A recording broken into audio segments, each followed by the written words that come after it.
right, so welcome back to this session. It's my pleasure to introduce Professor James Weatherall. So James did his two PhDs, in fact, one in physics and one in philosophy. The physics one was from the Stevens Institute of Technology, and the philosophy one was from University of California, Irvine, and he's currently also the Chancellor's Professor in the Department of Logic and Philosophy of Science at UC Irvine. And apart from many papers, he's also written several books, one of which I mentioned was co-authored with Kalin on misinformation. The other interesting book that I found out was called The Physics of Wall Street, which of course deals with a completely different topic. So it's indeed a pleasure and a privilege to have Jim here giving these lectures on network epistemology. Okay, does that work? It sounds like it works.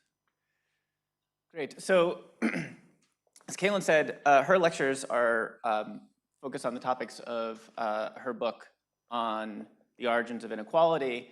The three lectures that I'm going to give are all related to topics that Kalin and I discuss in the book that we wrote together on the persistence and spread of misinformation in what we call epistemic communities. So I'll talk about what that means during the lecture. And in particular, the ways in which the social spread of knowledge can fail. Today we're going to talk about success, and then we'll talk about failures later.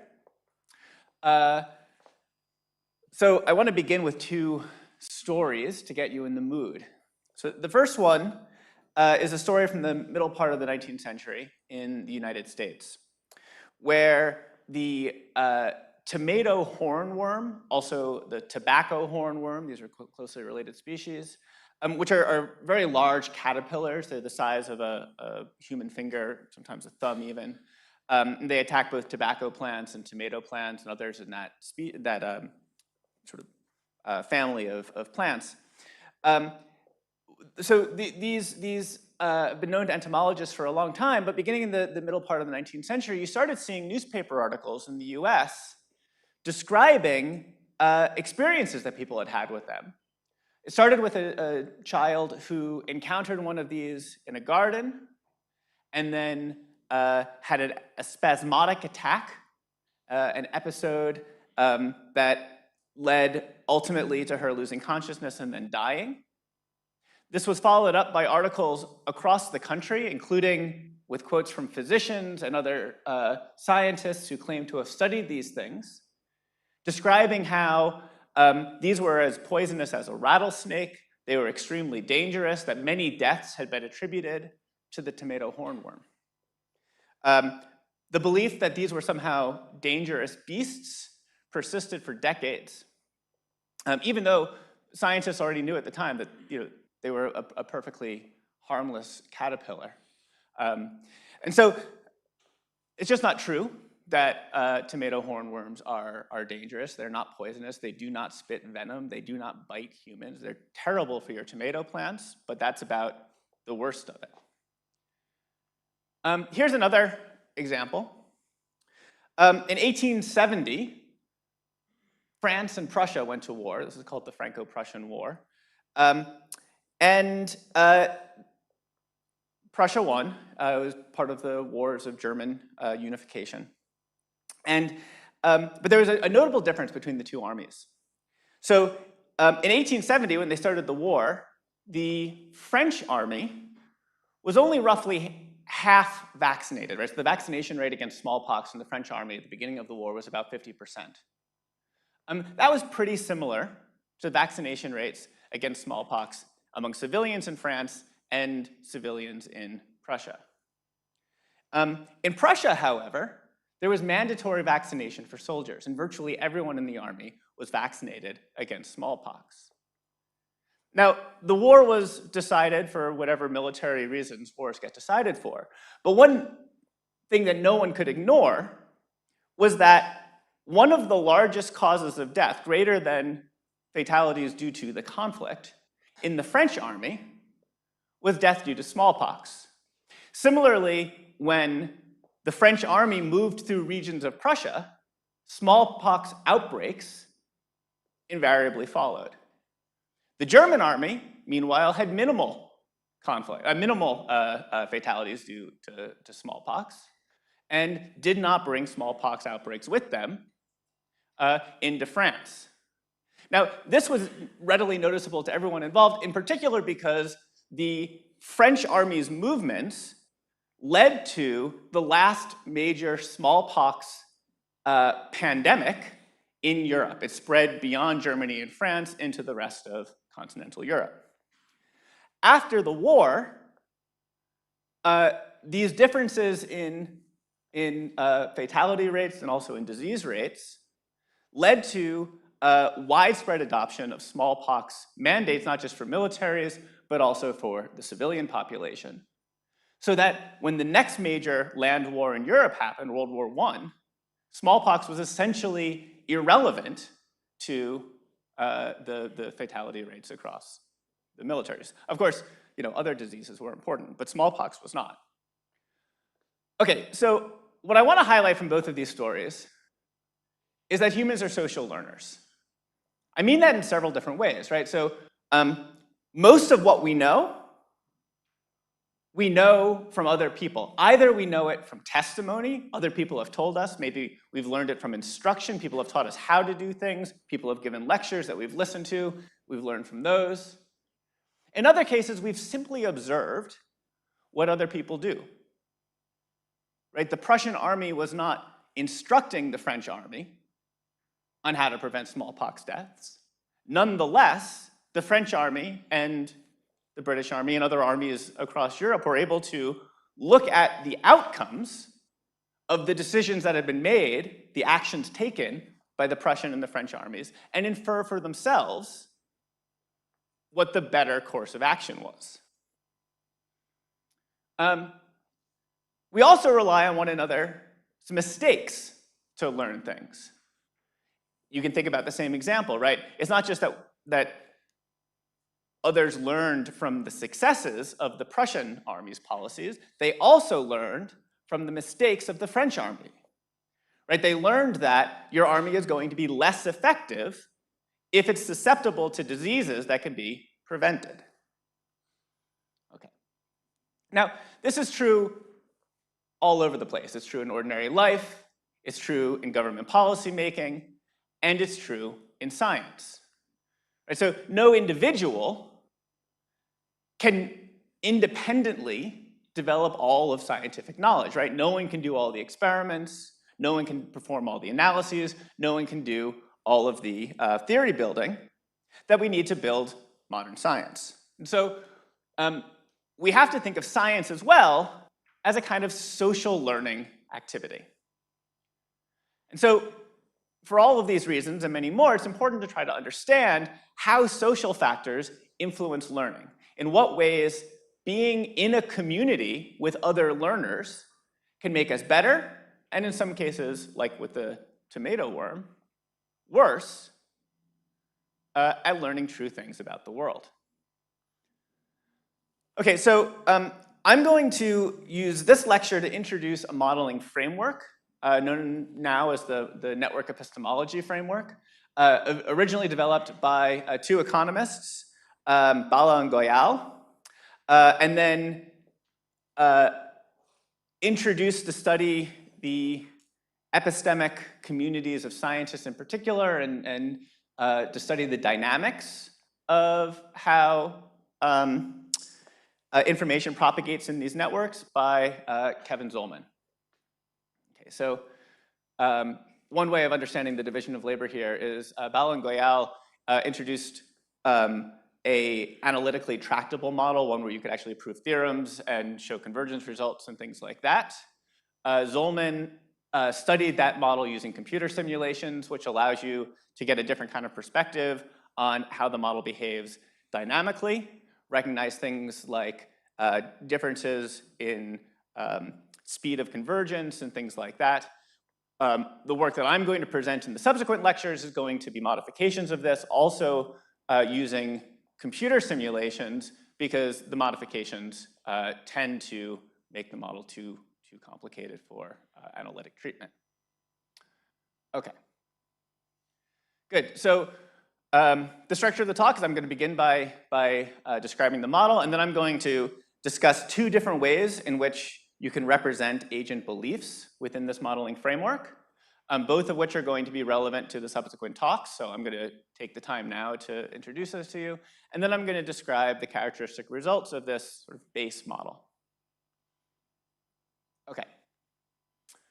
So within this framework, we model communities of learners trying to solve a decision problem. And they're trying to solve it through trial and error, right? So they have to make a decision between two actions. They have beliefs about which action is better.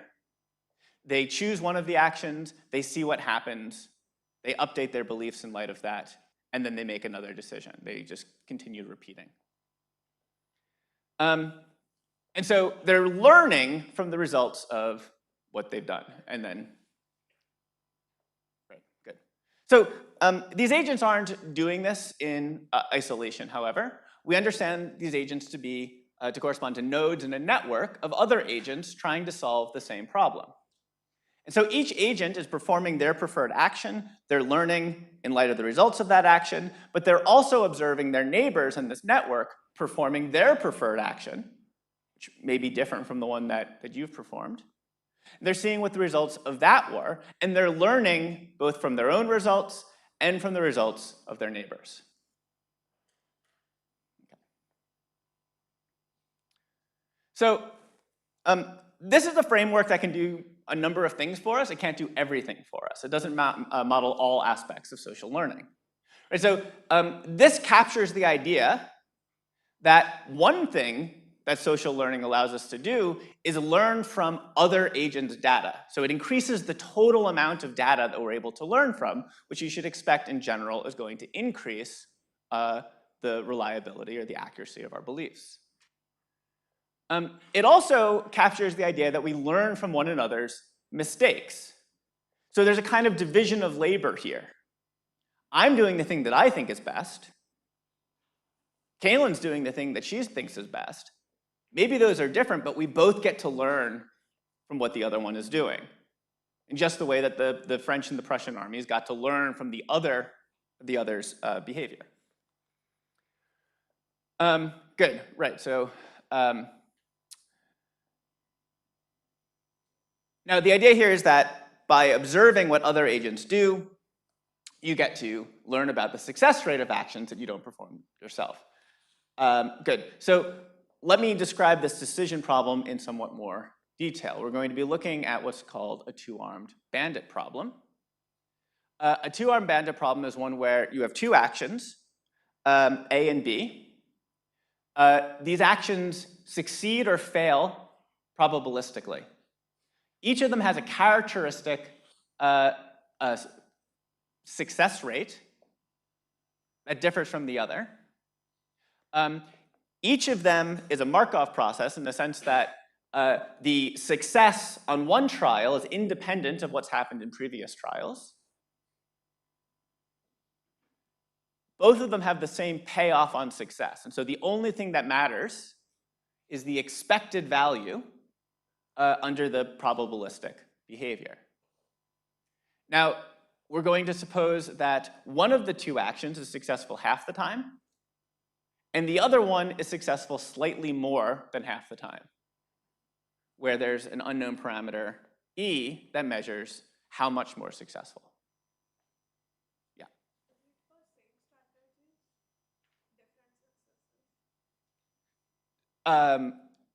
So the success is associated with the action. So the way to think about it is, so the reason it's called a two-armed bandit is the idea is that you have two slot machines in front of you, which in like casinos in the US West used to be called one-armed bandits.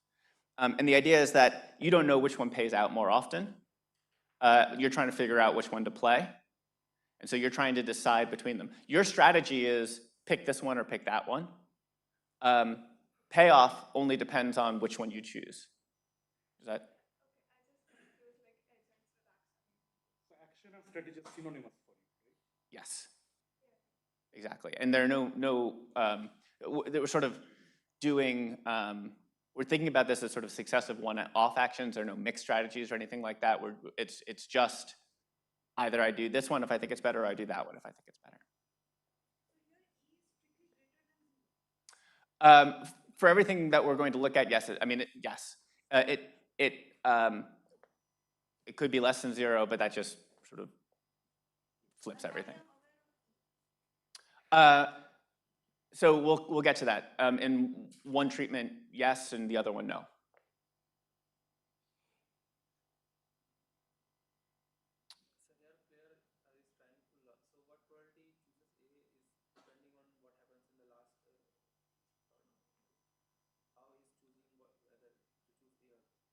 Yeah, so I'll talk about how the model sort of initialized, how the dynamics works, but roughly speaking, the idea is you begin with just some random credence about which one is better. You perform the one that you think is best, and you see what happens.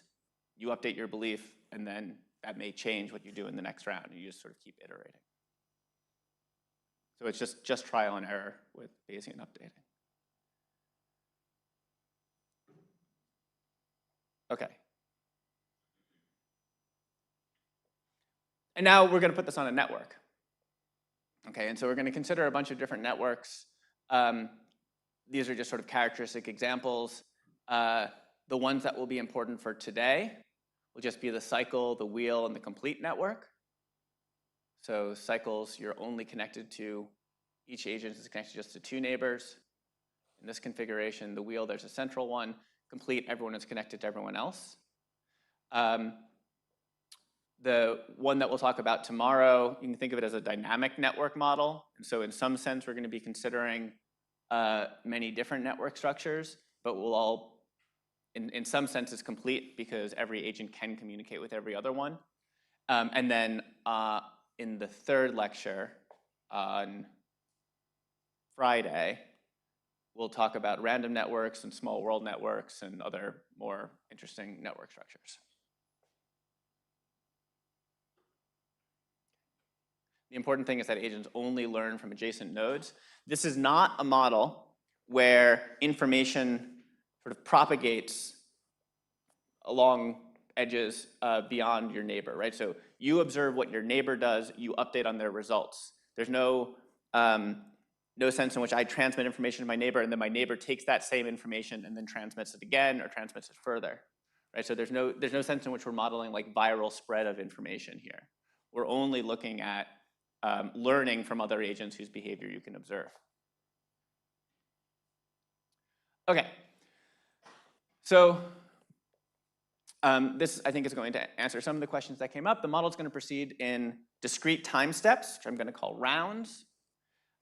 Agents are going to start with some random credence about which arm is better. We'll say more exactly about how you represent those credences in a bit. There are a few different ways. In each round, agents are going to take whichever action they think is better some number of times. So maybe they'll pull it once. Maybe they'll pull their preferred arm 10 times or 100 times or 1,000 times. And they'll look at the statistics of what they've done.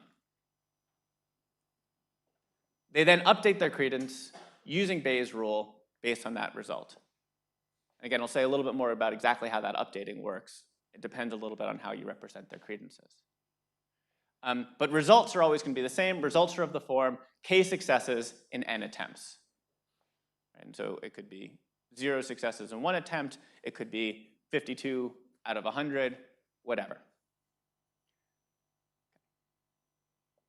And then in addition, they update on results gathered by their neighbors. And they know all the statistics associated with that, right? So they know that their neighbor is also performing, and n is the same for all agents. And they know how many successes they've had on which action given n attempts. Okay, and so here's a picture of what that looks like. You have here agents with different credences. This is the simpler of the two belief representations that I'll discuss. You can just ignore the numbers. The point is that to begin with, you have some credences. The ones that are black are performing action B. The ones that are white are performing action A. Sorry, these are whose credits? The credence of the agent. So each For himself.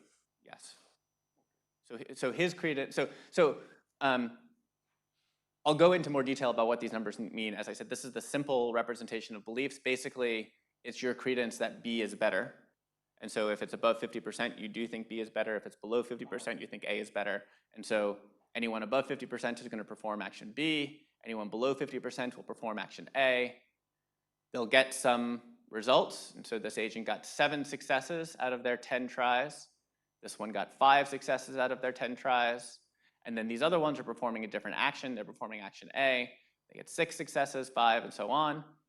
And then each of them updates based on what was observed in their own results and their neighbors' results. And you see, when you do that updating, your credences will change. And now, in the next round, more agents will perform action B, that action A. And so you'll see this agent here didn't change. Why didn't this agent change? This agent didn't change because none of the agents that were connected to that one were performing action B. And so they didn't learn anything new about action B. It's only the agents that are connected to someone who performed action B whose credences about that are going to change. Okay, so let me go into more detail now about how to represent beliefs here. Does anyone have questions about the network structure? Yeah. Why is it that there are two agents? They are both doing the same action, but then they are getting like different stochastic. It's stochastic, yeah. So it's basically you're drawing from a binomial distribution with some probability. The probability is the probability of success, right? So for action A, it's 0.5. For action B, in fact, it's 0.5 plus epsilon, but the agents don't know what it is. And so they're trying to learn what that probability is.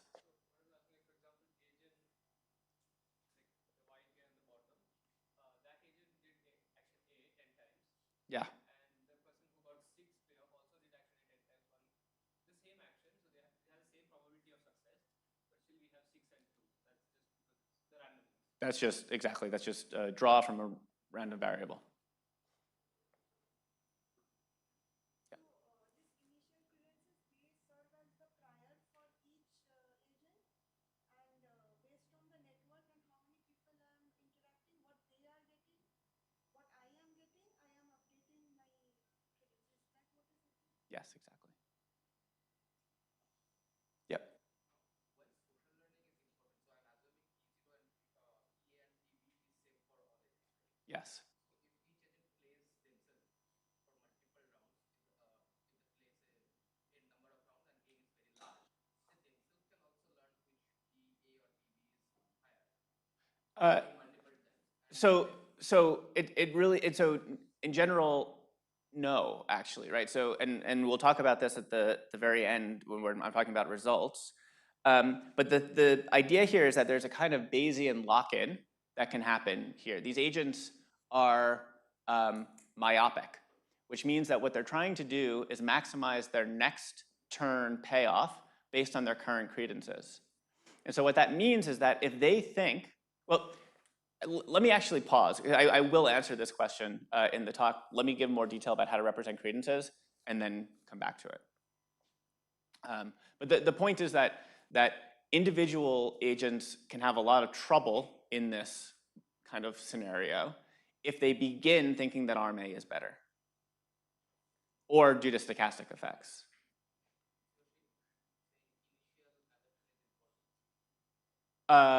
Initial adoption is important, and there's no way for individual agents to overcome bad initial credences, whereas in a social setting they can. And they all know likelihood function. Yeah, and the likelihood function is just the binomial distribution. Okay, so I'm going to tell you about 2 ways of representing beliefs in this model that they end up having qualitatively similar results, but there are pros and cons to each of them. The simplest way to do this involves building in more assumptions about what the agents know, sort of restricting the structure of the problem. So on this way of modeling things, agent credences are just represented by a single number between 0 and 1. We're going to assume that agents know the success rate of one of the two arms. They know that arm A is always going to succeed at 50% of the time. Effectively, we're setting their credence in that to 1, and so they're just resistant to any updating on the basis of actual success or failures of arm A. Of course, they're correct about the success rate of arm A. Under these circumstances, performing action A is uninformative. It doesn't affect beliefs at all. Everyone knows this already. So the kind of thing to have in mind for this sort of representation is something like maybe there are two different drugs or pharmaceuticals that a doctor might prescribe for some treatment. One of them has a very, very long history. Its behavior is well known. People know how likely it is to succeed. It's unlikely that any new clinical experience you're going to have as an individual is going to make any difference to what you're going to do because there's such a long track record of established knowledge. You're sort of holding fixed how well that treatment does. Now, a new treatment is introduced, and you don't know if it's better or worse. And so you're trying to learn about that. Now, you might think it's better, in which case you'll prescribe it, and you'll learn from that. But you might think it's worse, in which case it would be too risky for you to prescribe this unproven, you think less successful drug, and so you keep performing action A. Now, this is the kind of scenario where when you're performing action A, you're not learning anything about action B, but maybe other people in your network think the new drug is better, and you can watch what happens when they prescribe it to their patients.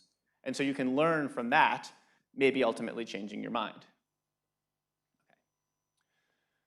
Okay, now we're also going to assume that agents know that the probability that arm B succeeds is either 0.5 plus epsilon or 0.5 minus epsilon for some fixed known epsilon.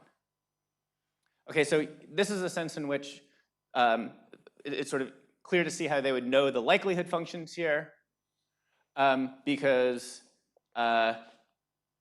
it's one of these two things and they have some credence about which one it is. So in this case, the credence is represented by a single number representing their belief that PB is 0.5 plus epsilon. So that's why if their credence is greater than 0.5, they think it's more likely this than 0.5 minus epsilon. If it's less than 0.5, they think the other one is more likely. And the agent has this different credence about B, or either 0.5 plus epsilon, some has 0.5 plus epsilon, and some has 0.5 minus. So we're talking about two different things. So this is the probability that the action succeeds. So we're thinking we're drawing from some binomial distribution that's determined by some number P.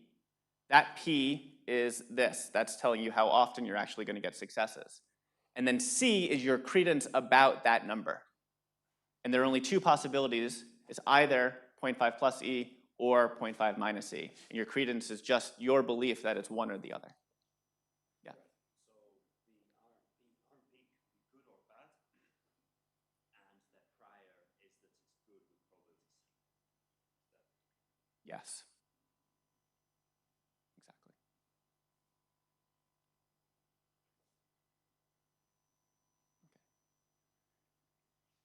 Okay. And this way of representing the belief, here's how the belief dynamics works. So agents are initialized with some random credence drawn from the interval 0 to 1. We assume they're not dogmatic, so it doesn't include the boundaries. So on average, half of the agents are initially going to perform action A, and half will initially perform action B, just statistically, right? So in some runs in the model, it might be more than half doing one or the other. The point is, in every round, the agent performs the thing that they think will be best in the next round. They're trying to maximize payoff in the next, like in that round. Agents then observe their results. They observe the results of their neighbors, and they just use Bayes' theorem to update on all of those results. Now, as I said, action A is uninformative. That plays no role in the updating. You're only updating on the results of agents that have performed action B. And so this is coming back to the question that was asked before. If you happen to be in a sector of the network where you're not performing action B, and none of your neighbors are performing action B, you learn nothing as rounds proceed. You get no new information. And so in particular, in a situation where everyone in the network is only performing action A, you're at a stable outcome, no new information can enter. No one's credences will change. So in the special case in particular, where there's only one agent, if that agent happens to be performing action A, no new information is gained, and they get stuck. So this is the Bayesian lock-in phenomenon. I'll repeat this point later, but How do they decide which action to take based on their updated beliefs about the probability of success? so it's just the expected value. So they have a credence, they multiply that credence that B is better times the expected payoff of 1. So basically they perform action B if their credence is greater than 0.5, they perform. Right, because the expected value of action A is always 0.5. Yeah.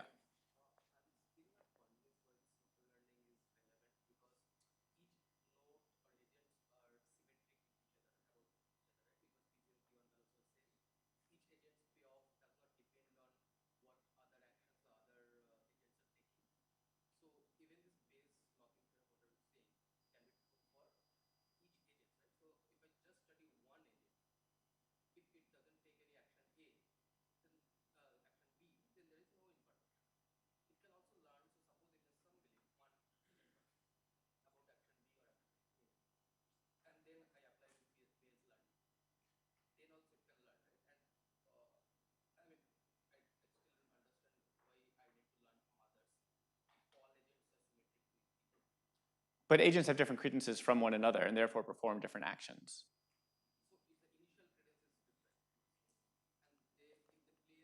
Yes.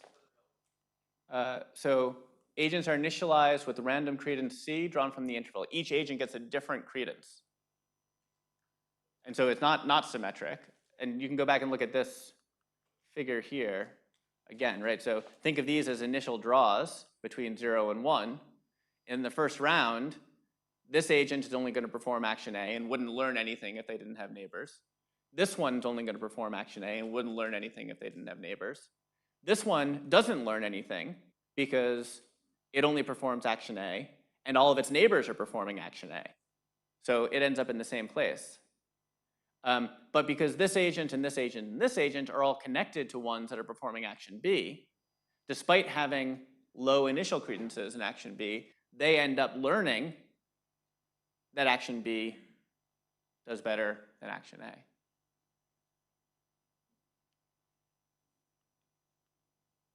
I mean, we're also going to see that network effects end up making a difference. How these things are arranged on a network is going to matter. We're going to see that there are differences in speed of learning. We're going to see that there are different success rates for different network structures. And so I think you'll be convinced by the end that the network is playing a role here. Okay.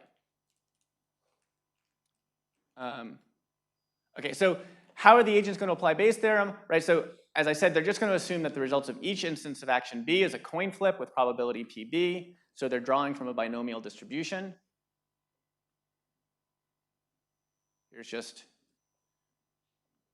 their likelihoods for Bayes' theorem, the probability of getting k successes, where n is a fixed parameter in the model, right, the number of trials in each round. The probability of getting k successes, if B is in fact better, is going to be given by that. Similarly, their probability that they would get k successes in n trials if B is worse will be given by that. And so that's basically just the data you need in order to update using Bayes' rule, right? And so your final credence is just going to be your prior conditional on actually getting that evidence k, and then we just apply Bayes' theorem to calculate that conditional probability, where C, the credence of getting k unconditioned on B being better or worse is just going to be the sum over the conditional probabilities. weighted by the credences. Yeah.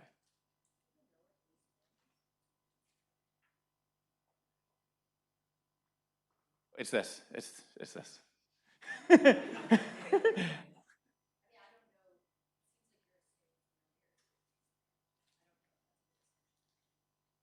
Okay. Should I pause for a second and say something about how Bayesian updating works? Okay, I can do that. Okay, so there are multiple approaches to statistics in the world. One of them really originates in the early 20th century, but is based on a simple result, what we would now think of as a consequence of Kolmogorov's axioms, but which was established using more basic principles in the 17th century or 18th century by a British mathematician named Thomas Bayes. In the first instance, it's just an observation about how conditional probability works. And it's this, it's that the probability of B given A times the probability of A is equal to the probability of A given B times the probability of B. So you can think of this as just a kind of definition, if you like, of conditional probability. You can think of it as a measure theoretic result, if you like. We're just going to take it for now as a kind of axiom about how conditional probability works. Now, suppose you're in a situation where you're trying to learn. And so you have some hypothesis. That hypothesis has various kinds of implications about what kind of evidence you could expect to see. Under those circumstances, you can make predictions about the likelihood of observing certain evidence if your hypothesis is true. That's just going to be a conditional probability. The probability of E given your hypothesis. The probability you can observe some piece of evidence given your hypothesis. Now, it's a consequence of this that number is related to the probability that the hypothesis is true if you observe that evidence. So how do I do that? Well, I'm just going to take this relationship and I'm going to divide, substituting H for hypothesis and E for evidence for B and A.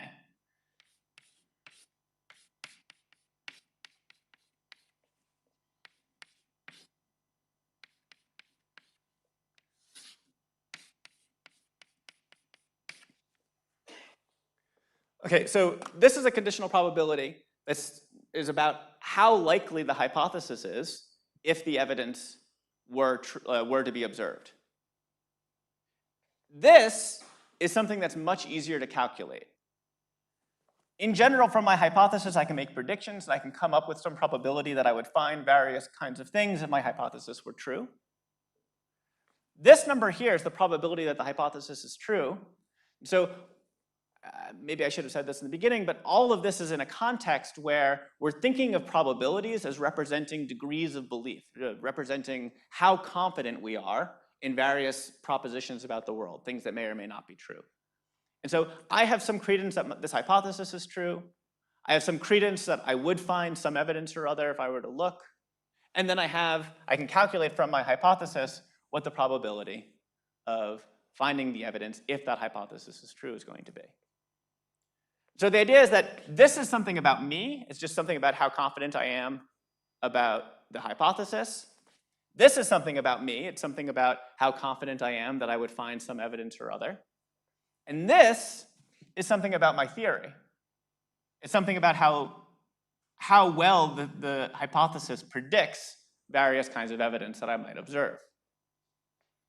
Okay, now the idea is that all of these are numbers that in some sense I have access to. I can use this result to infer from that the conditional probability of H given some evidence. Okay, now the idea is that I'm in a dynamical situation. All of this is kind of static. It just describes my beliefs at a time and is sort of a constraint coming from probability on how those beliefs have to be related to one another. But now I go out in the world and I look for some evidence, and I discover that E is true.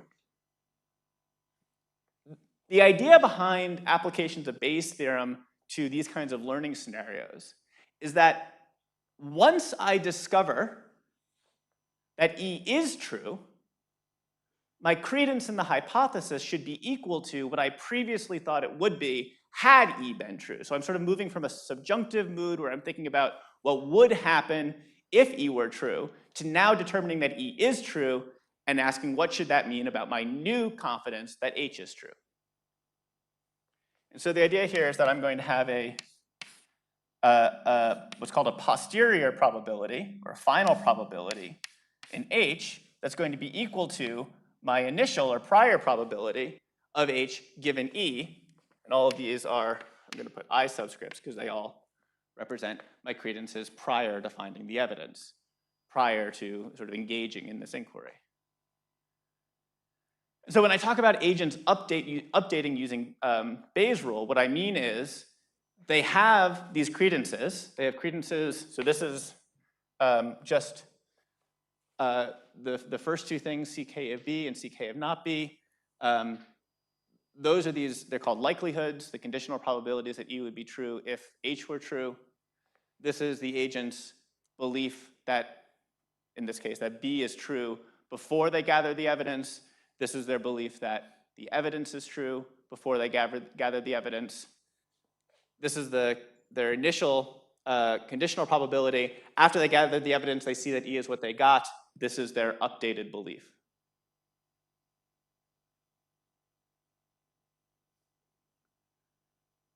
Okay, so you're going to do this for all of the different evidence that you could get. In this case, the different kinds of evidence that you could get are different numbers K out of N trials. Each of those have a different likelihood if B is true and if B is not true, right? And you can calculate what those are, right? So that NK is N choose K, it's the N factorial over K factorial times N minus K factorial, I think. So that's just the binomial equation, I guess. And then here you're using your probability that you're going to have a success on each individual trial of action B raised to the kth power times the probability of having a failure on each individual attempt raised to the n minus kth power. And so that's what's giving you these numbers. This is your initial credence. And then you get this by using this kind of condition, where you're basically saying that the probability of getting K is the probability of getting K if B is true times the probability of getting B plus the probability of getting K if B is not true times the probability that B is not true. And so each of the agents have all the information they need here. Once they observe some number K, they can perform this calculation and get this number, and that's their new credence. And they do that for each of their neighbors' evidence. Does this make sense? Okay.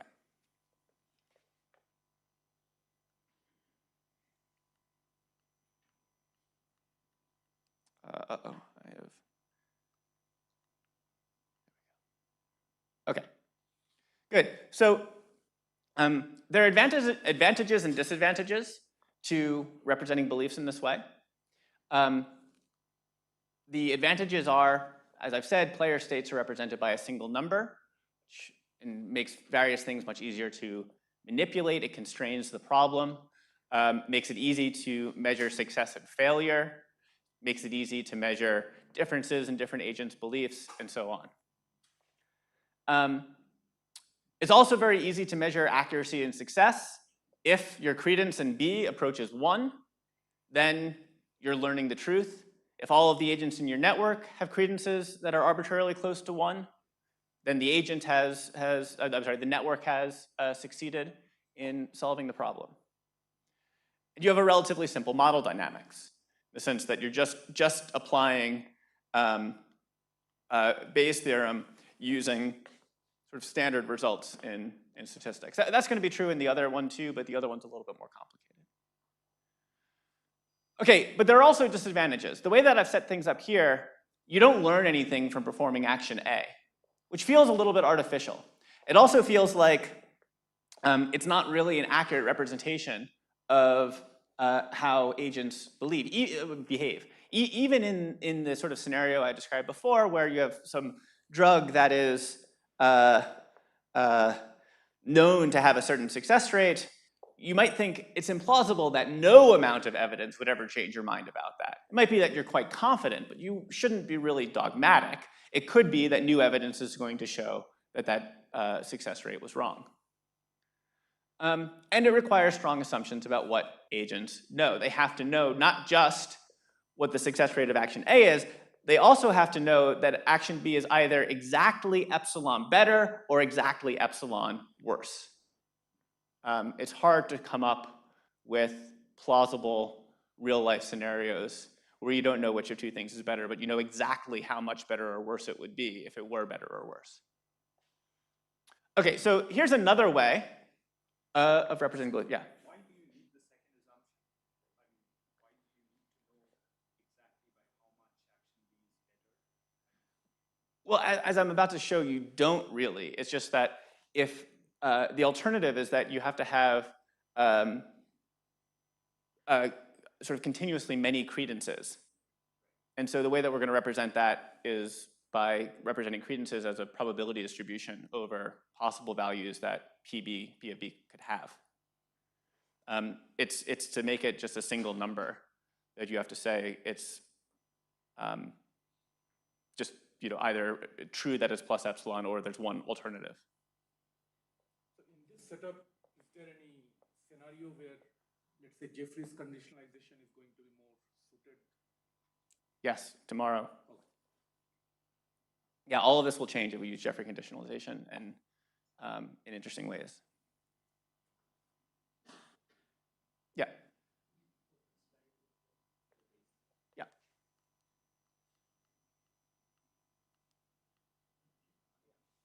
So if we allow if we allow multiple possibilities, then it would be more complicated.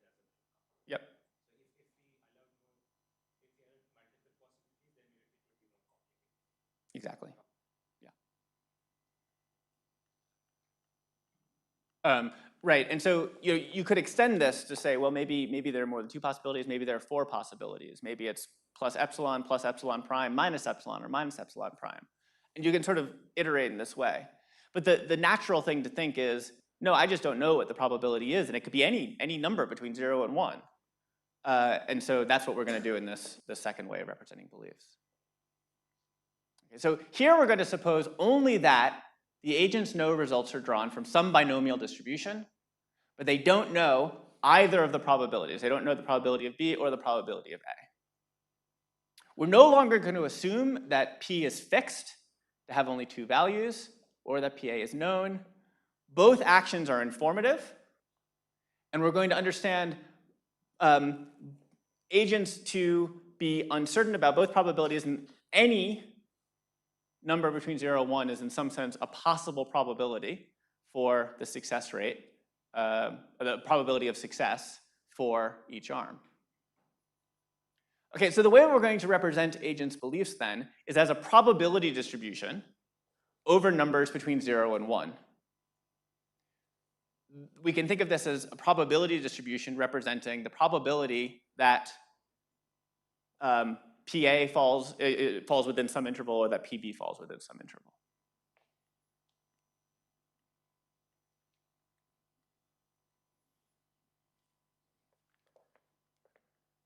I'm not sure what the, there you go. I'm not sure where I'm supposed to be pointing, is it? It says the batteries are full. I can just manually advance. Okay. And so these distributions are going to, oh, there we go. These distributions are going to determine expected values for each action. They're also going to measure agents' uncertainty about the success rates of each action. Okay, so what is a beta distribution? A beta distribution is a continuous probability distribution over the interval 0, 1, determined by two parameters, A and B. Often they're called alpha and beta. It's kind of a pain in the neck to use Greek letters in PowerPoint, so we're going to call them A and B. If you see alphas and betas in figures, it's because those were produced in LaTeX. This is a natural choice for how to represent beliefs for a number of reasons. Technically, though, this is the standard thing to do for representing uncertainty about probabilities, because the beta distribution is what's known as the conjugate distribution, or sometimes the conjugate prior to the binomial distribution. So the binomial distribution is what's fixing our likelihoods, right, those conditional probabilities in Bayes' theorem. The conjugate distribution to that is the family of distributions which have the property that if your beliefs are initially in that family, and then you update using likelihoods that are drawn from this other family, from the binomial distributions, your posterior will also be in the same family that you started with. So beta in, update with binomial, beta out. And so, it's in principle possible for your beliefs to be whatever you like them to be, right? They can be any kind of distribution at all. But there's a sense in which the beta distribution has nice properties, both from the point of view of your updating rule and from, as I'll describe in a moment, your sort of intuitive idea about how you should think of representations of increasing certainty about the probability of some statistical event. Okay. The parameters that define the beta distribution, A and B, can be interpreted as the number of successes you've observed in the past, plus 1 for technical reasons, and B is the number of failures you've observed in the past, plus 1, again, for technical reasons. So the idea is that I have some credence over what the probabilities could be. That's, of course, informed by the rate at which I've actually seen this action succeed and fail. Initially, I'm not going to be certain about that, but I'll have some beta distribution or other. And then as I learn, I'm going to change A and B in a way that's going to reflect observing more successes and more failures. And ultimately, that's going to change the distribution of possible probabilities compatible with the successes and failures that I've observed in the past. And so here are some pictures of beta distributions for different parameters. And so here's the beta distribution for A equals 5 and B equals 5. You'll see it looks like a kind of bell curve. It's not actually a Gaussian. It has different tail behavior than a Gaussian, but it's roughly like that.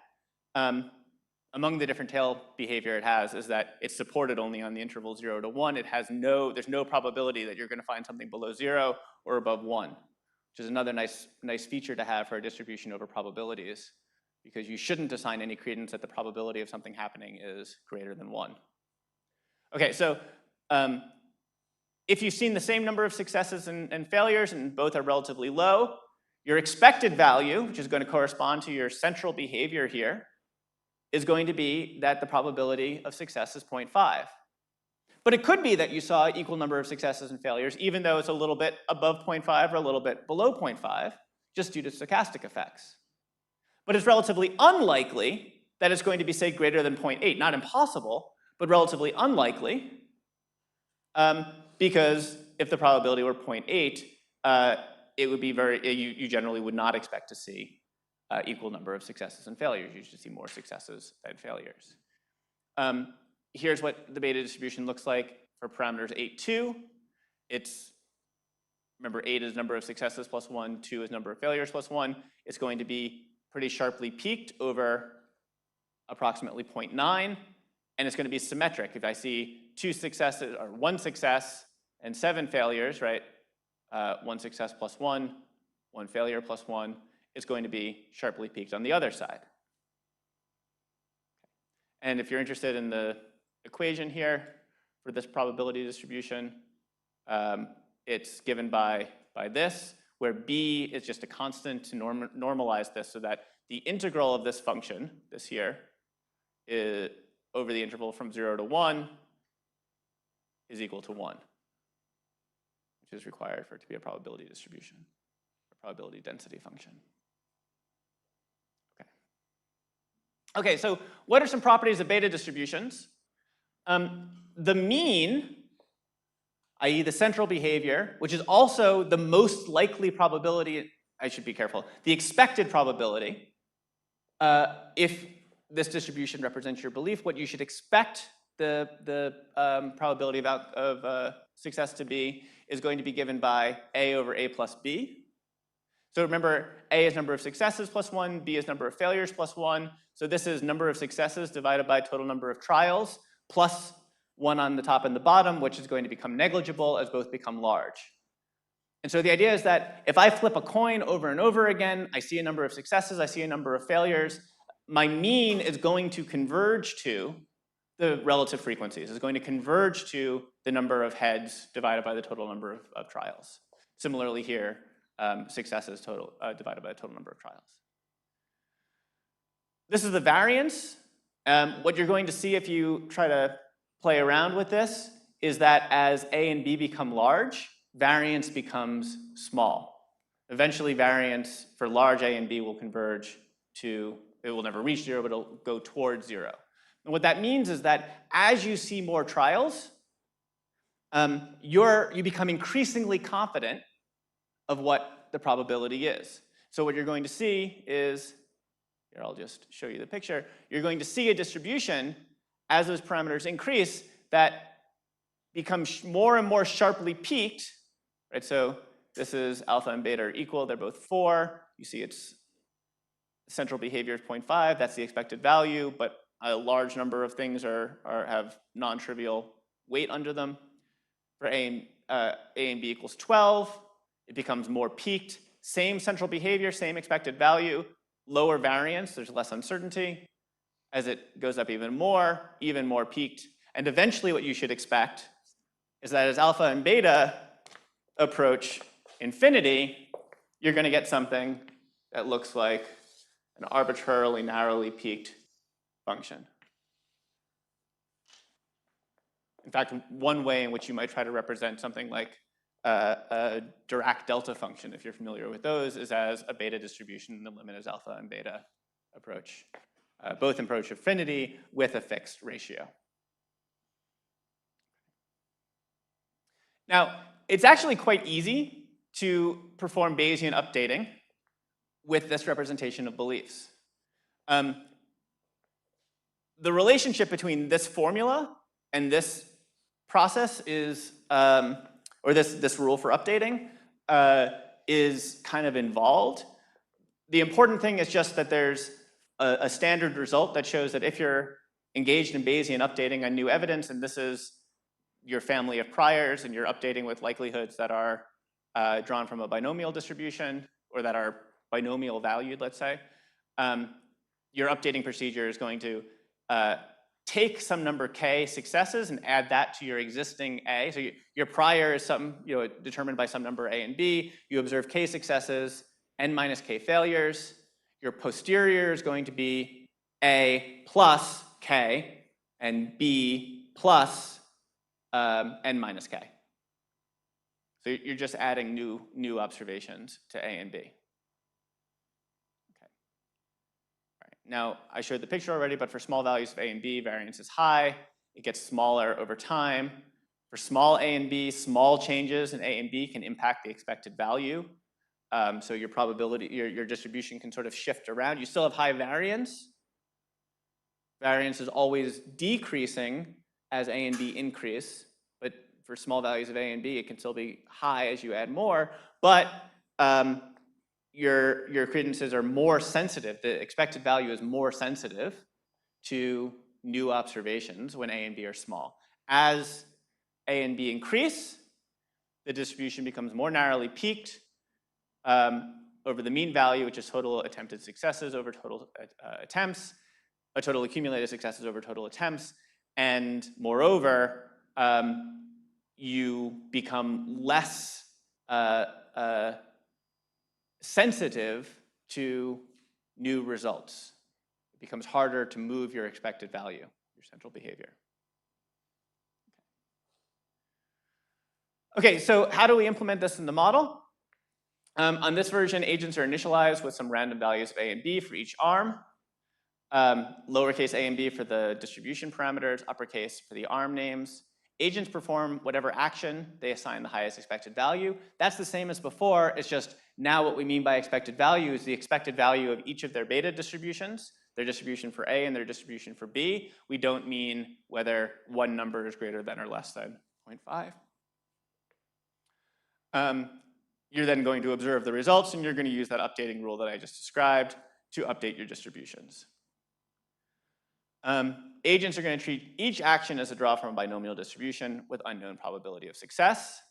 Their conditional probabilities are going to be determined by their credence. And so there's a formula that you can use to go from a beta distribution to the likelihood of each possible outcome conditional on that beta distribution. And so basically this is an integral that you're going to perform that's going to take into account your degree of uncertainty about what the probability could be to come up with some estimate of how likely it is that you're going to get any given number of successes given that distribution. Okay. Any questions about this before I move on to describing results with this kind of modeling? Yeah. So for now it's all the same, right? What happens to me, I'm giving that as much importance as everybody else in my network. It's not like, oh, I'm gonna look at what happens to me a bit more than what happens to everybody. Right, exactly. I trust everyone equally, everyone's just as good as everyone else. I'm just pooling all of the data and updating. Exactly. That'll change tomorrow. Okay. Is the conjugacy which you're talking about unique in the sense for binomial there is only one distribution? Yes.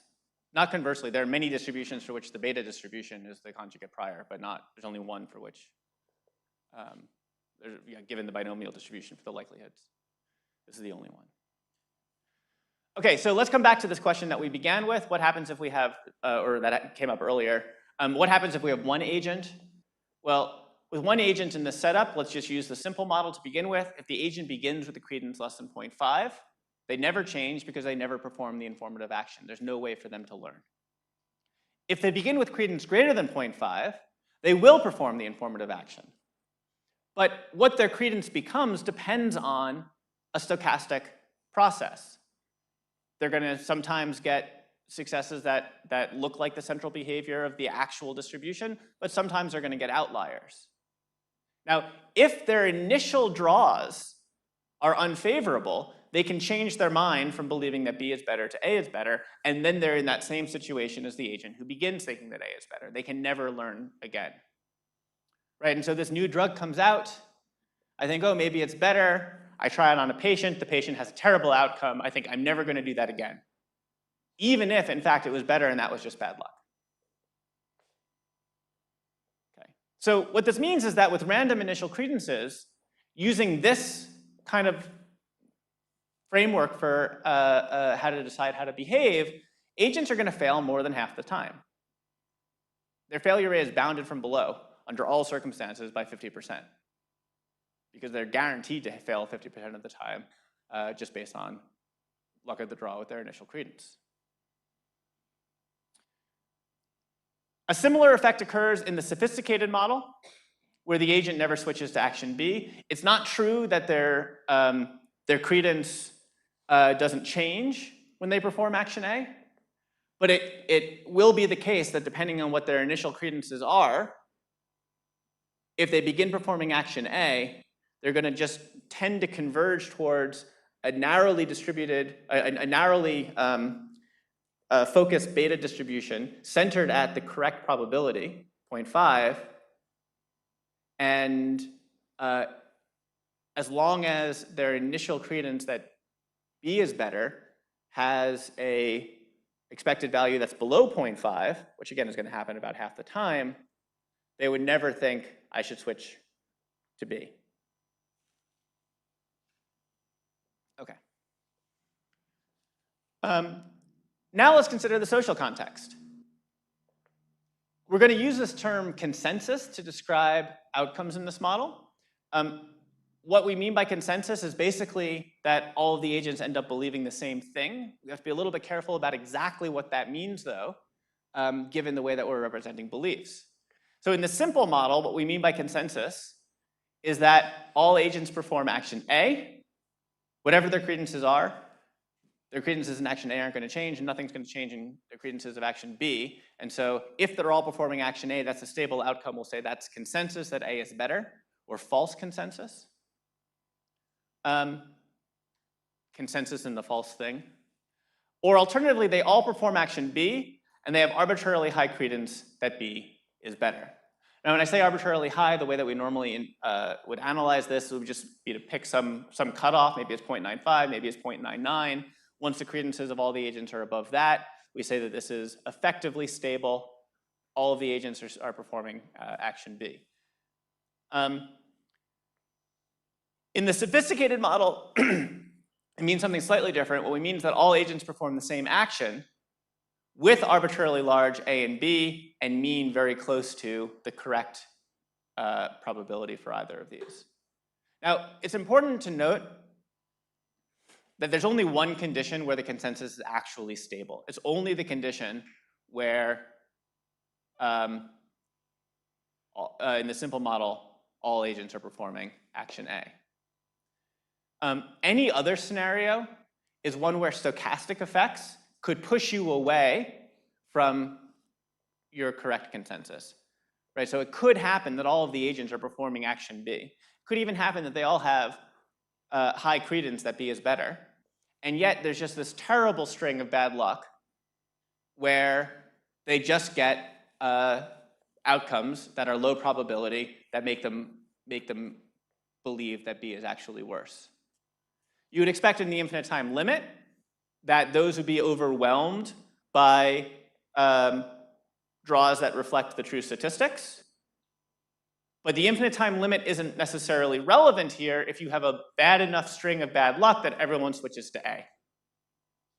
Right? And so that's a logical possibility in this model.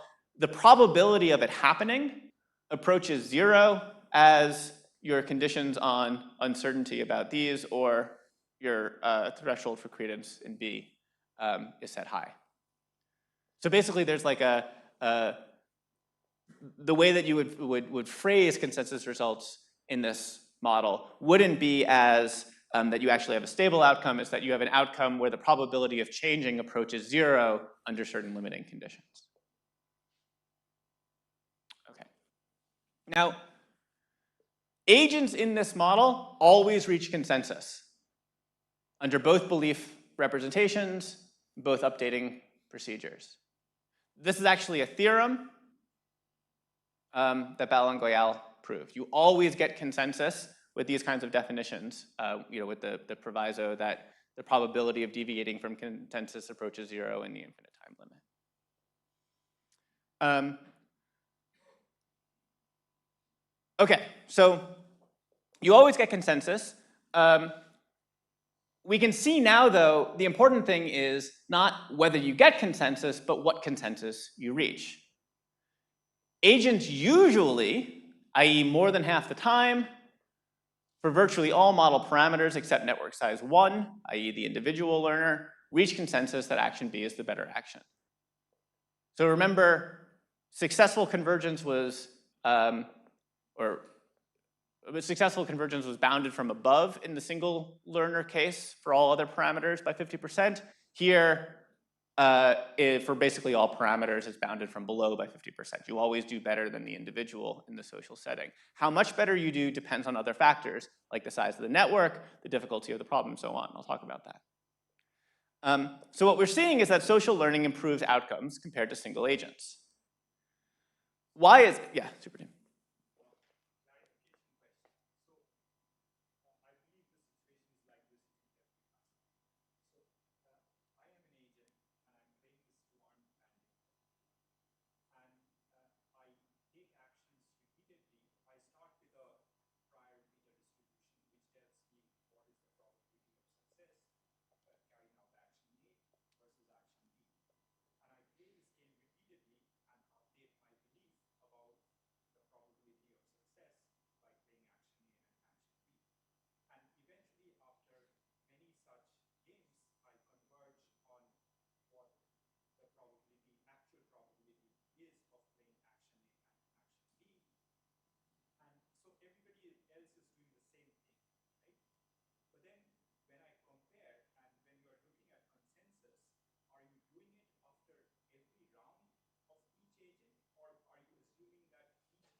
No, so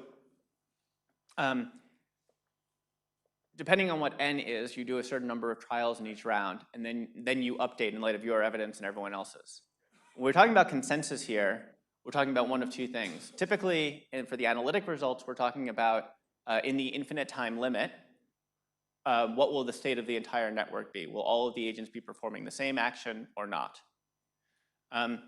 In the computer simulations, there are a couple of different ways of doing it. One is just to set like some arbitrary number of time steps, which you would expect convergence to happen one way or the other. And you see that, in fact, they do all converge in that amount of time. Another way you can do it is to actually just check each round to see have they converged to a stable or approximately stable outcome, and then check how many rounds it took to get to that, but observe that you're at a consensus. So consensus is when everybody plays the same action after a certain number of rounds. A consensus is when everyone plays the same action and their beliefs are such that the probability is very high that they will continue doing that. But since Bayesian updating is cumulative, would it matter whether we update it more frequently or at the end? Yes, because which action you perform depends on your current beliefs, right? And so if I don't allow this sort of updating and impossible switching of action, the distribution of data I collect will change. Okay, and so what's going on here? The idea is that I get improved outcomes because of this phenomenon that gets described as transient diversity of beliefs, leading to diverse data. What that means is that in the network, I will generally have agents who are performing both actions, and so I have access to information about both actions. And as long as I have agents performing both actions long enough that I get a reliable estimate of the success rates for both actions, I'm going to tend to converge to the better outcome. I'm going to get consensus around the right thing. The way in which this fails, the way in which I fail to get correct consensus, is if everyone starts performing action A prematurely. Okay, and so I described this earlier as a Bayesian lock-in. The way in which this fails is that everyone locks in together to the false action based on usually a bad run of initial results. Good, and so now what we're going to see is that the results showing that social learning yields improvements are broadly similar across the two representations of belief. That's not why the two representations matter. They matter mostly for generalizations and also for a kind of robustness check that the strong assumptions in the simple model aren't introducing artifacts. The big difference is that A is not strictly stable in the sophisticated model, except under, well, no, it's just not strictly stable. Okay. So under what circumstances am I more likely to end up in this false consensus, the consensus where everyone believes that action A is better? As I said, it's due to premature lock-in. There are several factors that can make it more likely. One is problem difficulty. As this number E decreases, right, so as the difference between the probability of A and the probability of B gets smaller, it becomes harder for agents to distinguish the two actions. So they need more data to come up with reliable estimates of the success rates. If it's harder for agents to distinguish the actions, then it's going to be harder for them to learn, and it's going to be more likely that they end up all thinking that the worst one is better. What I'm going to call bad methods. So this number n, you can think of that as kind of a trial size in the sense of like experiments that you could do. Generally, larger trials are going to yield more reliable outcomes. That's why in medical trials, we tend to prefer larger sample sizes. Here, the smaller n is, the more stochastic the results are going to be. The more likely it's going to be that you're going to get something that is unlikely given the actual distribution of possible results. That stochasticity can contribute to premature lock-in. Now, the most interesting effect, in my view, is the role of network connectivity. So as networks become more connected, generally speaking, accuracy decreases. So there's a social effect here. Social networks improve learning, But too much sociality, too many connections, too dense a network is going to make you less likely to converge to the truth. This is something that was first observed by Kevin Zollman in 2007, which has now been reproduced in many different models. So let me tell you about the Zollman effect. It's driven by an accuracy to speed trade-off. So the idea here is that in more connected networks, agents share data more widely, right? You have access to more agents' data, more agents have access to your data. This means that all of the agents learn more quickly, and they're all learning from the same data. Now, what that ends up meaning is that you don't get the benefits or the same degree of benefits of the transient diversity of beliefs. Everyone's sort of symmetric. Everyone's getting the same data, updating on the same things. It's only priors that are distinguishing the agents. This means that stochastic effects that tend to push towards action A can spread instantaneously to the entire network. That increases the chances of lock-in. Now, I'm describing the complete network case, but generally high connectivity networks are going to have the same kind of phenomenon relative to low connectivity networks. The more connected you are, the faster you learn, but the more likely you are to end up in the wrong place. The reason is that connectivity suppresses the transient diversity of beliefs.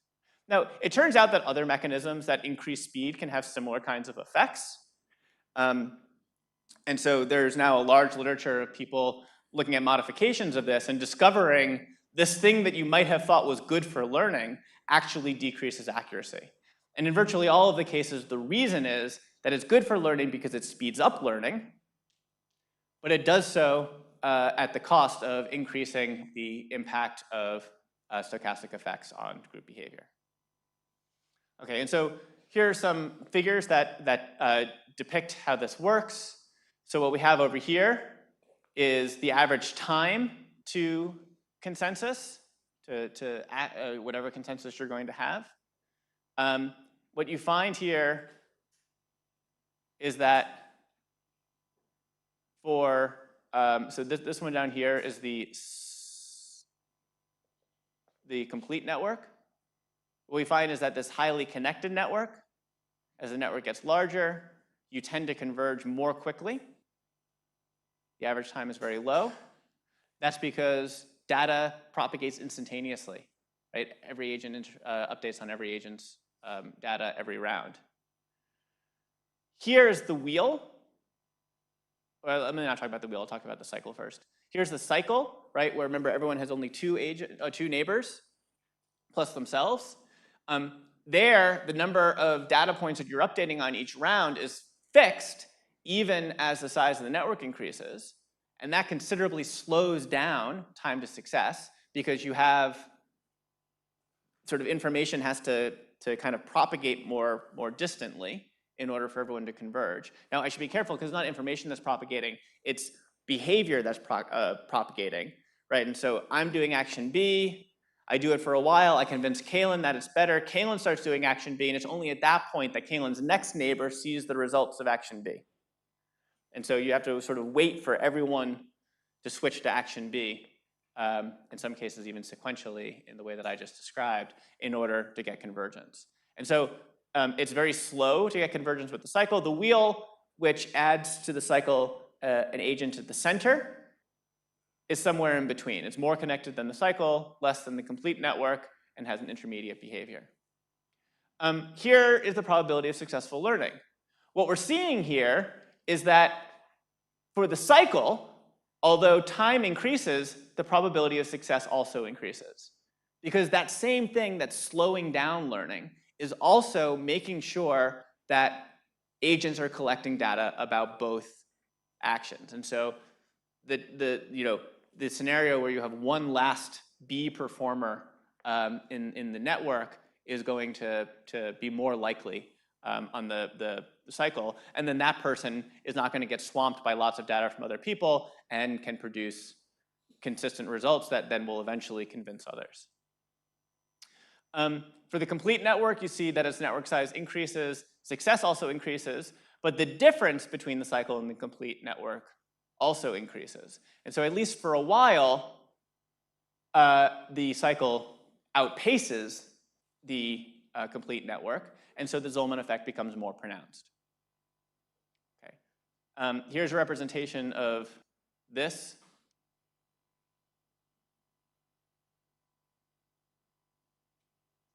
In the more sophisticated model. I'm showing it because it's one reported difference between the models.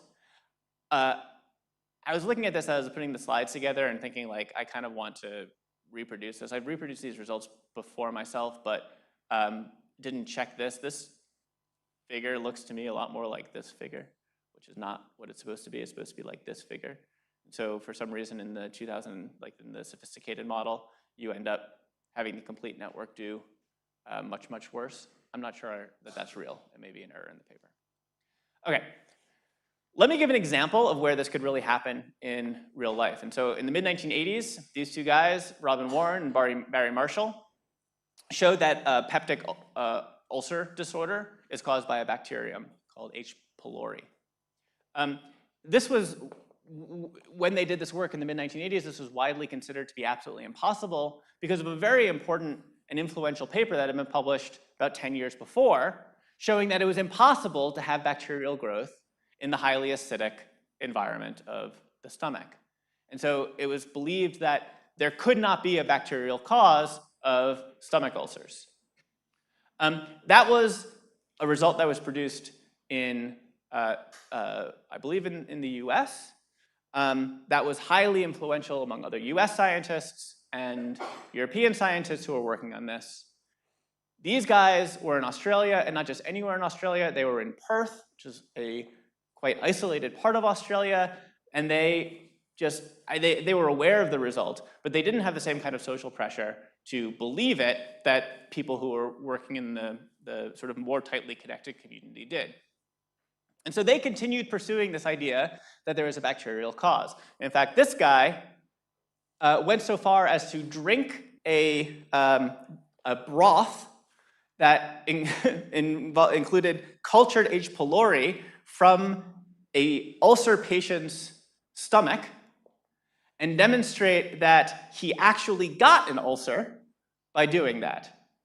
So the extremes that some people go for science are remarkable. But yeah, so Zollman and others have suggested this is an example of this kind of network effect. So what's going on here is that because of these guys were less connected, they were less influenced by other results and continued pursuing things that the community at large thought were unlikely, ultimately produced highly convincing evidence, which propagated through the network and convinced others that they were correct. Okay, so I'm just going to conclude with some limitations of this modeling framework. So I said before, the Zollman effect has been observed in many different models, different modeling frameworks, including the NK landscape models, but others as well. There's a sense in which it's robust, but there's also a sense in which it's not robust. It depends on certain modeling assumptions, and it becomes very, very small under certain parameter choices.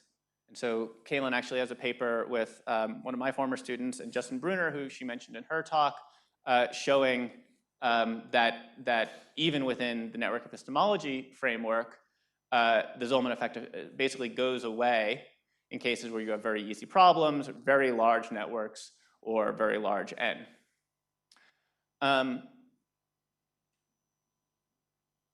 And so there's a sense in which it's robust and a sense in which it's not. In many different modeling frameworks, you find some parameters where this happens, but it doesn't always happen.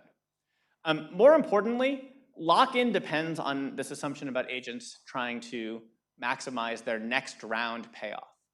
You might think that a rational agent would be aware of this possibility, and they would sometimes check the other case, right? And so there are different ways of making that idea precise. One is that you introduce this shaky hand, where agents sometimes forget what they think is better, and they just randomly do the other thing. That's enough to get extra information, and eventually, in the long run, you'll always get convergence to the true result.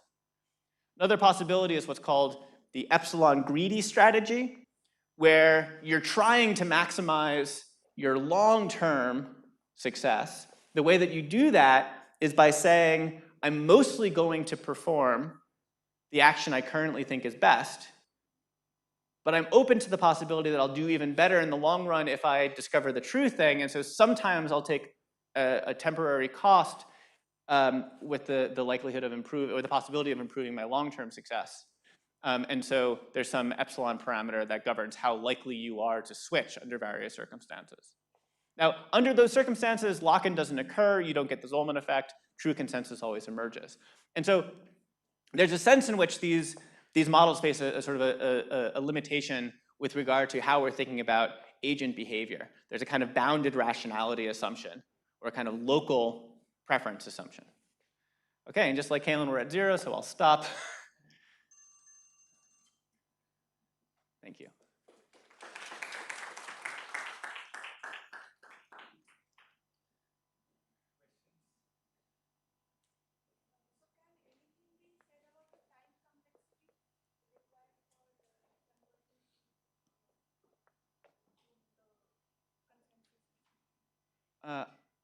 I don't know. I don't think I understand what time complexity means.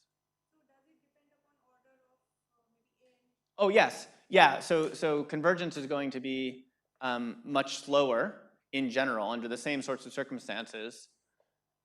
Well,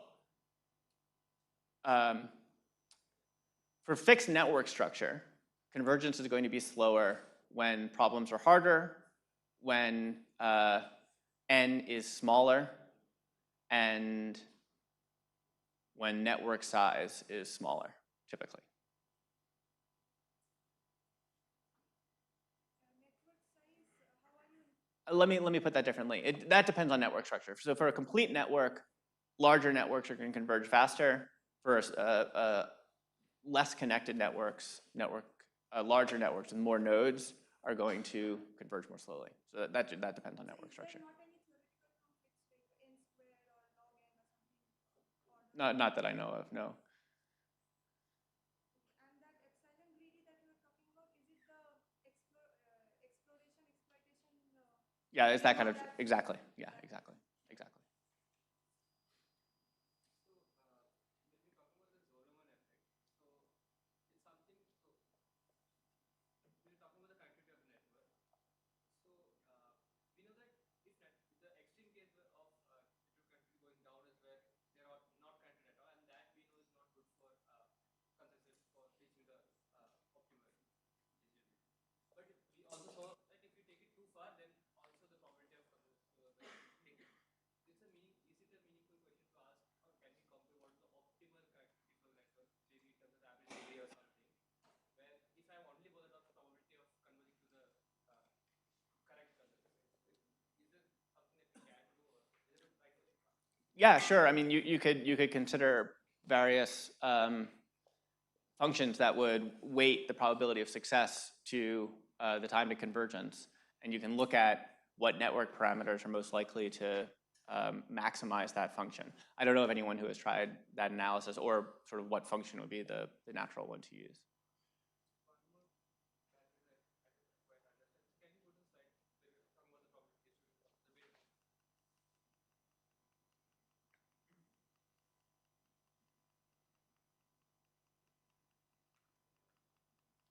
function? Wait, this one? Just the one with the graph. So one agent has only is associated with one beta function. No, each agent has 2 beta functions. Yes, one for each arm, right? Yes, exactly.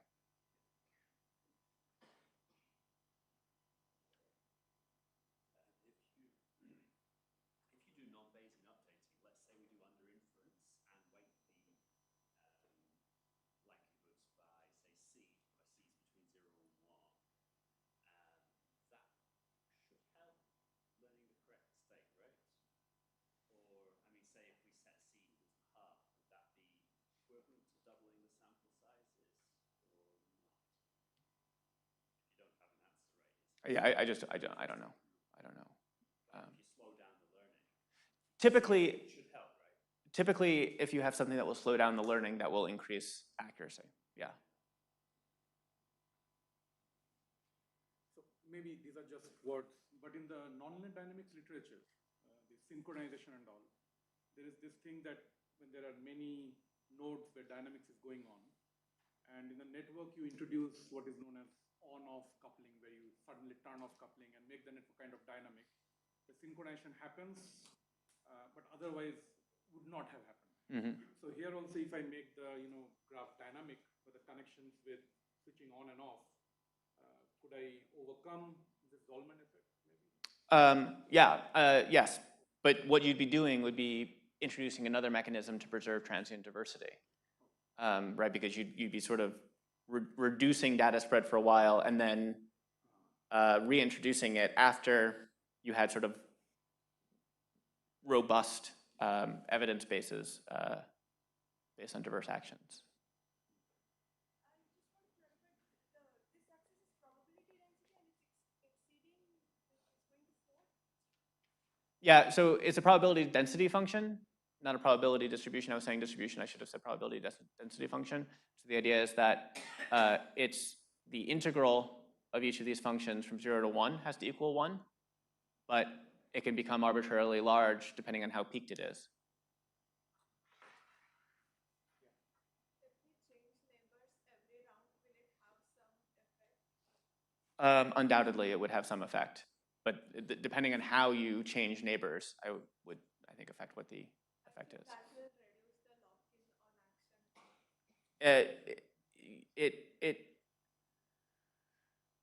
action. It could reduce the lock-in.